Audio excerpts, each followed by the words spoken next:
Écoutez le chef de l'État, ce qui prouve une fois de plus que nous ne sommes pas une radio d'État. Tout exemple connaît des limites. Toute grandeur a ses faiblesses. Et tout homme est faillible. Et en saluant aujourd'hui la mémoire de Jules Ferry, qui fut un grand ministre de l'instruction publique, je n'ignore rien de ses égarements politiques. Sa défense de la colonisation fut une faute morale et politique. Comment accepter qu'un enfant ait plus de chances de réussir s'il a grandi ici plutôt que là? L'école, c'est l'arme de la justice. C'est l'arme de l'égalité républicaine. Et la justice, c'est la mixité sociale. Voilà pourquoi j'ai décidé que priorité sera accordée aux écoles des quartiers populaires, ainsi qu'à celles de certaines zones rurales, aujourd'hui abandonnées, oubliées, reléguées. C'est étrange cette façon de dissocier un homme de lui-même, d'en faire deux. D'un côté, Jules Ferry, ministre de l'Éducation, progressiste, et d'un autre côté, Jules Ferry, conservateur, colonialiste. Alors il y a le bon Jules Ferry, celui de l'école laïque, gratuite et obligatoire, l'école de la République. Et il y a le méchant Jules Ferry, le très méchant, le très vilain Jules Ferry, celui qui s'est égaré, je reprends les mots.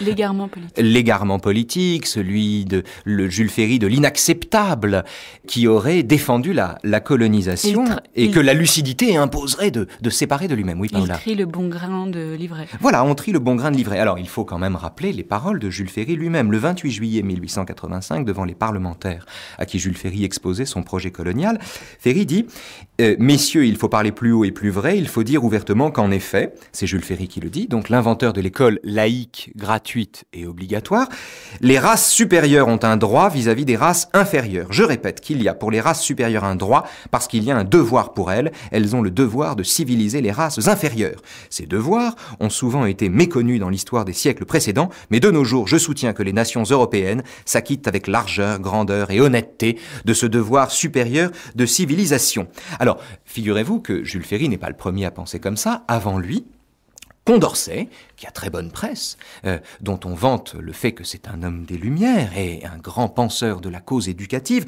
Condorcet au XVIIIe siècle, dans son esquisse d'un tableau historique des progrès de l'esprit humain, l'auteur de 5 mémoires sur l'instruction publique, Condorcet le prof, dont Mitterrand avait obtenu le transfert symbolique des cendres au Panthéon, Condorcet lui-même avait dit « Toutes les nations doivent-elles se rapprocher un jour de l'état de civilisation où sont parvenus les peuples les plus éclairés, les plus libres, les plus affranchis de préjugés, tels que les Français et les Anglo-Américains. Cette distance immense qui sépare ces peuples de la servitude des nations soumises à des rois, de la barbarie des peuplades africaines, de l'ignorance des sauvages, doit-elle peu à peu s'évanouir ?» Voilà la perplexité de Condorcet. Si George Bush Jr. avait dit le 10e de ça, le monde entier lui serait, à juste titre d'ailleurs, tombé dessus. Mais ce que je veux dire ici, c'est que, fort de ces deux informations, de ces deux discours de Jules Ferry, de ces deux Jules Ferry, on peut, soi-disant, au nom d'une lucidité, trier le bon grain de livret, séparer les deux et faire valoir qu'il y a donc le gentil Ferry et le méchant Ferry. Or, dire cela, par exemple, Ségolène Royal, au moment de la sortie de François Hollande, avait dit qu'il était important de regarder l'histoire dans sa complexité et de ne pas se cacher que même les grands hommes font des erreurs. Mais séparer ainsi Ferry de lui-même, c'est manquer une information fondamentale que la majorité, précisément, ne peut pas entendre. La majorité, en tant que majorité, il faudra revenir sur ce qu'on entend par majorité ou par foule ou par peuple, Paola.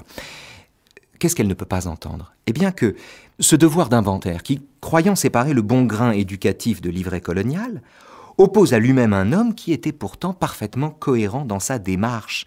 Il n'y a pas d'un côté Jules Ferry l'éducateur et de l'autre côté Jules Ferry le salaud. Il y a tout simplement un homme des Lumières, dont la vision de la colonisation est en conformité parfaite avec son projet éducatif. Il est tout à fait cohérent et non pas contradictoire qu'un homme qui défend l'école pour tous considère que les civilisations où l'école n'est pas garantie pour tous sont des civilisations inférieures. On est au 19e siècle, je laisse de côté le lexique fumeux de l'époque, race, infériorité, etc., etc. Mais il n'y a pas de contradiction là-dedans.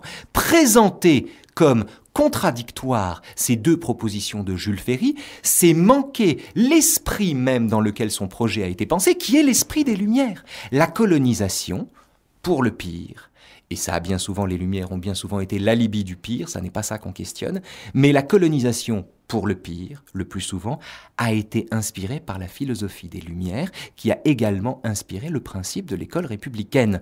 Croire qu'on est lucide en opposant les deux, c'est en réalité rendre à la majorité en l'occurrence inapte à faire ce genre de nuance, si vous voulez, à opérer ce genre de distinction, c'est s'incliner devant elle, c'est courber l'échine. Et c'est cette reddition devant la majorité, où la démagogie l'emporte sur la pédagogie, qu'il faut ici pointer. C'est ça.